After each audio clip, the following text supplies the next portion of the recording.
open. Hello, today we will be presenting on Justice Samuel Alito. My name is Marina Lucados. My name is Nicholas Vasquez. And my name is Rebecca Skevius. Justice Alito was born and raised in Trenton, New Jersey. He attended Princeton for his undergraduate degree, and he attended Yale Law School for his Juris Doctor. He was appointed by President George W. Bush on October 31st, 2005, and he is the 110th Supreme Court Justice. He replaced Sandra Day O'Connor. The doctrinal modality. He acknowledged the importance of the doctrinal modality and its reliance on precedent to guide future rulings. He would use this modality many times during his confirmation hearings. During questioning by the Senate subcommittee, Alito answered 20 of his questions using this modality. The structural modality. He acknowledged the structural modality, which was considered to have no bearing in terms of being a legal response. It is described as being without actual fact, only based on potential implications against the entire constitutional text.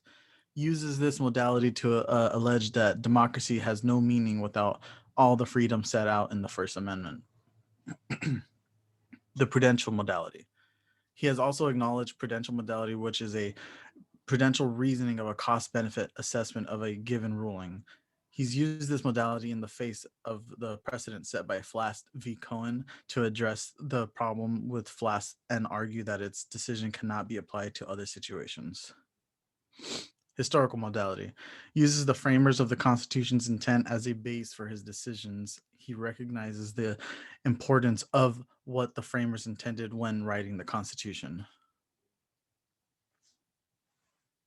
One notable Supreme Court ruling regarding the First Amendment by Justice Alito was the Davis ruling. It was Davis versus the FEC in 2008, and they challenged the Millionaires' Amendment of the Bipartisan Campaign Reform Act of 2002. The Millionaires' Amendment was established to guarantee that candidates who were not wealthy could compete against wealthy candidates. Before the amendment, wealthy candidates were able to use an unlimited amount of their own money. The amendment raised campaign finance limits for opponents whose personal wealth amounted to over $350,000. If they self-contributed over $350,000, their opponent had triple the donor limits. He was a Democrat in New York who ran twice for the House of Representatives, and he paid $2.2 million of his own money towards his campaign in 2006. Davis and his attorney, Andrew Herman, sued the FEC because they believe that the Millionaires' Amendment makes it easier for your opponent to beat you. Davis argued that it violated the First Amendment because it limits his speech by impeding other self-financing candidates in an election. He also argued that the amendment contradicted the rulings of Buckley versus Valeo in 1976, which struck down the limits on campaign spending and allowed individuals to contribute to their own campaign without limitations. Davis versus the FEC was heard at the Supreme Court on April 22, 2008, and the decision was announced on June 26, 2008. The court ruled to strike down the Millionaire Act because it violated Davis's First Amendment rights. Justice Alito's ruling in Davis versus FEC, doctrinal modality, states that the Millionaire's Amendment raises the limits only for the non-self-financing candidate, and does so only when the self-financing candidate's expenditure of personal funds causes the OPFA threshold to exceed. We never upheld the constitutionality of a law that imposes different contribution limits for candidates who are competing against each other. And we agree with Davis that this scheme impresumably burdens the First Amendment right to spend his own money for campaign speeches. Buckley's emphasis on the fundamental nature of the right to spend personal funds for campaign speeches is instructive. While BCRA does not impose a cap on a candidate's expenditure of personal funds, it does impose an unprecedented penalty on any candidate who robustly exercises that First Amendment right. Justice Alito's ruling in Davis versus FEC historical presidential hybrid modality states that the argument that a candidate's speech may be restricted in order to level electoral opportunities has ominous implications because it would permit Congress to arrogate the voters' authority to elaborate the strengths of candidates that are competing for office. Different candidates have different strengths. Some are wealthy, others have wealthy supporters who are willing to make large contributions. Some are celebrities. Some have the benefit of a well-known family name. Leveling electoral opportunities means making and implementing judgments about which strengths should be permitted to contribute to the outcome of an election.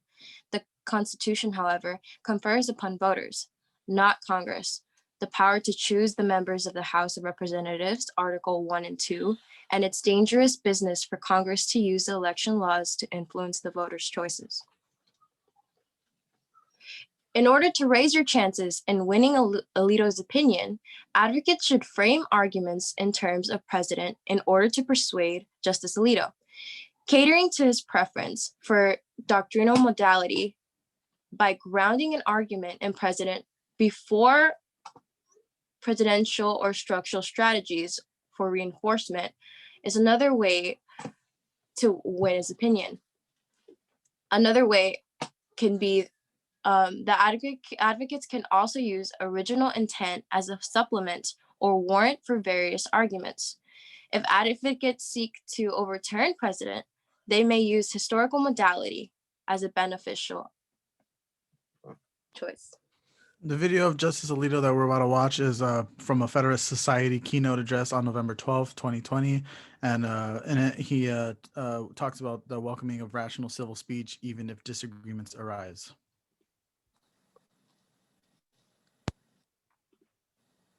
Some of those watching tonight may be new to Federalist Society events and may have heard a lot of misinformation about the Society. It holds events like this convention at which issues are debated and discussed openly and civilly. The best law school deans have expressed appreciation of the Society's contribution to free and open debate. My colleague Elena Kagan is a prime example. When she was the dean of Harvard Law School, she spoke at a Federalist Society event and began with these words: "I love the Federalist Society." After some applause, she repeated, "I love the Federalist Society." Pause. "But you are not my people." That is a true expression of the freedom of speech that our Constitution guarantees and that we need to preserve. We should all welcome rational civil speech on important subjects, even if we do not agree with what the speaker has to say. Unfortunately, tolerance for opposing views is now in short supply in many law schools and in the broader academic community. When I speak with recent law school graduates, what I hear over and over is that they face harassment and retaliation if they say anything that departs from the law school orthodoxy. I want to express appreciation to the many judges and lawyers who stood up to an attempt to hobble the debate that the Federalist Society fosters. A move was afoot to bar federal judges from membership in the Society.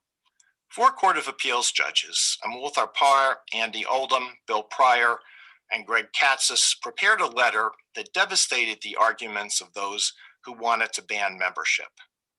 The letter was signed by more than 200 judges, including judges appointed by every president going back to President Ford.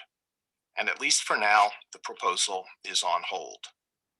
We should all express our thanks to these defenders of free speech.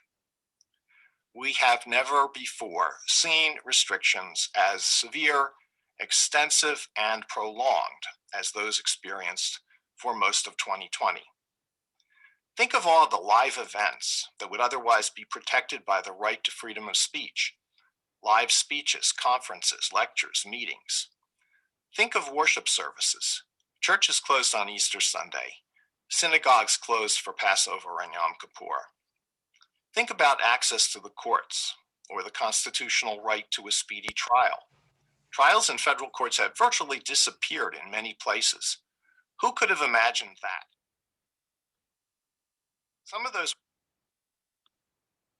Some of the key points were law school graduates facing backlash for their opinions, attempts to preserve the First Amendment in regards to his concerns for the implications that the First Amendment is under some form of blockade, and the structural modality is apparent in his statement.